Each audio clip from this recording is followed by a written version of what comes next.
আগামী ডিসেম্বরের প্রথম সপ্তাহেই ঘোষিত হবে ত্রয়োদশ জাতীয় সংসদ নির্বাচনের তফসিল। আজ রাজধানীর আগারগাঁওয়ে নির্বাচন কমিশনে এক সংবাদ সম্মেলনে এই তথ্য জানান নির্বাচন কমিশনার আবুল ফজল মোহাম্মদ সানাউল্লাহ। ইসি সানাউল্লাহ বলেন, ইতোমধ্যেই চূড়ান্ত হয়েছে রাজনৈতিক দল ও প্রার্থীর আচরণ বিধিমালা।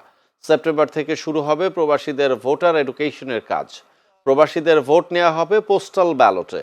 এছাড়া দেশেও পোস্টাল ব্যালটে ভোট দিতে পারবেন আইনি হেফাজতে থাকা ব্যক্তি, সরকারি কর্মচারী এবং ভোটের সাথে সংশ্লিষ্ট ব্যক্তিরা। কোনো প্রার্থীর প্রার্থিতা হারালেই সেই আসনে পোস্টাল ব্যালট বন্ধ করে দেবে কমিশন।